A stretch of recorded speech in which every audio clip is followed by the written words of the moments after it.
I know what is holding you back. I know what is hindering you from becoming the person that you know for a fact God is calling you to be. But somehow you are not going, working towards becoming that person. You are not working towards the things that God is calling you to do. You are not obeying the instructions that God has clearly given you, not once, not twice, more than once. And He has been reminding you over and over and over. But somehow, excuse me, somehow, it just, you're not doing it. And it's none other than fear. Yes, I know how fear can be your biggest enemy. Fear is your biggest enemy. I'm reminded the story about the three workers whose boss traveled and left each of them with, in the New Living Translation, it says, left them with each a certain amount of bags of silver. The first one, 5 bags of silver, the second one, 2 bags of silver, and the last one, the third one bag of silver.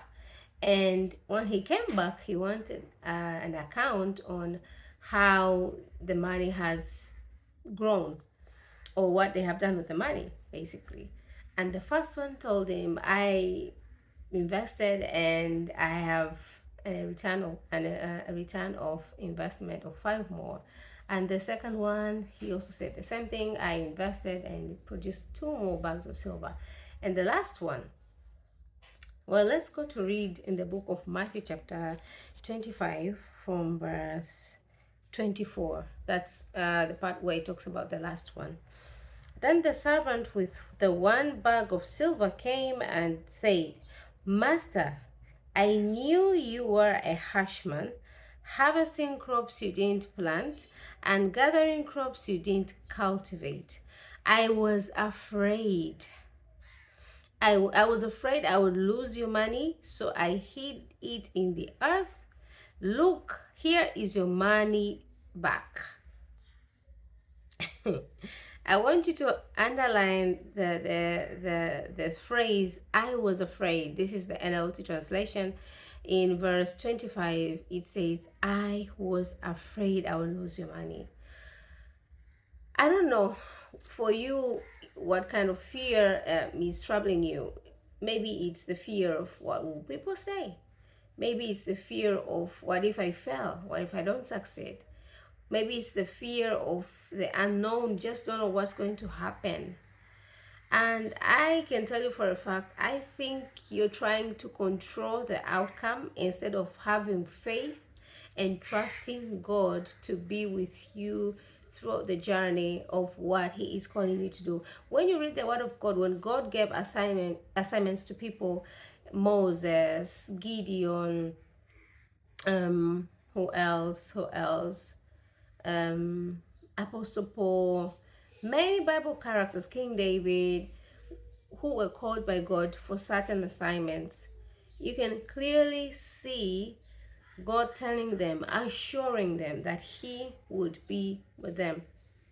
Especially, I remember Moses, when God called him to lead the Israelites out of Egypt, he kept giving excuses like, God, I have a heavy mouth, a heavy tongue, I think. I think they say he had an issue with stammering. So he was giving those excuses over and over, and God was like, I will be with you. And that's what I want you to focus on.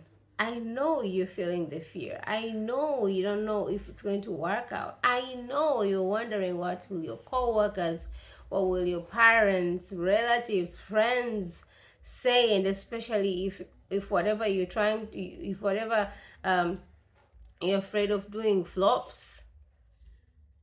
I want you to have faith over fear. I know you've seen this in a lot of places, faith over fear.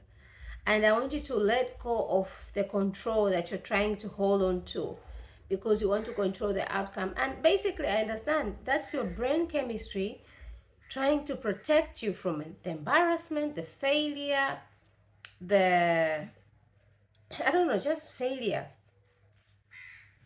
And for some of you, maybe it's you are afraid of, for example, I can see this servant saying that I knew you are a harsh man. I think he was also afraid of this man. And that's why he was so focused on being afraid of losing the money. I don't know who it is you're afraid of. I don't know. But I want you to remember that God is the one who called you, and He has promised He will be with you. Literally, all over the word of God, God is saying, "Fear not, for I am with you. Do not be dismayed. I will never leave you, I will never forsake you." What makes you think He would promise such things in the scriptures and then do different when it comes to you obeying what He is calling you to do? God will never leave you. He will always be with you. So go forth and do what God is calling you to do. And I think one of the biggest statements that has killed people's dreams, purpose, vision, all that is the statement, "What will people say? Wataniyonaje?" That's how we say it in Swahili. Like, what will they think of me? I want you to shift your focus. Instead of focusing on the people, focus on the one who has called you. Focus on God. Ask yourself, what will God say? What will God say when you decide to pursue what He's calling you to do? What will God say when you decide to disobey? And choose the outcome that you want. Do you want God to be happy and proud of you, like the way He was with the first two servants? Or, excuse the background noise, or you want Him to be disappointed in you the way He was with the last servant? And I think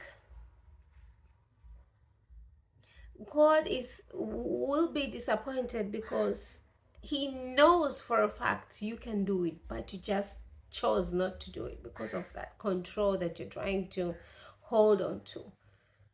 It's not that you will not succeed. You will succeed. You know why? Because you are with God. It is guaranteed. How can you be with God throughout the process and fail? Now, that doesn't eliminate the happening of the presence of challenges. But listen, the word of God tells us that He will be with us through the deep waters. In the fire, He will be with us. And remember Shadrach, Meshach, and Abednego, who were in the furnace, and God and Jesus was literally with them. And even though they were in the midst of fire, but they didn't burn, that's what's going to happen to you. You will be with Him, and sometimes maybe it will hurt a little, but because God is with you, you will be transformed. You will not be interested. You will not be interested. I think I'm trying to say something I was supposed to say like a minute later. God, I have heard this once or twice or even three times from other creators on YouTube saying that God is more interested in the person that you will become throughout that process than the things that you will get or that you will have out of the process. So, even if there will be challenges and maybe they will hurt a little bit, but they will shape your character, they will shape who you are as a person. And guess what? God doesn't waste any experience. If it's for character development, He will literally use it just so you can become a better person. So stop fearing. Stop letting other people's opinion stop you, hinder you from fulfilling your destiny. Okay? Thank you for watching.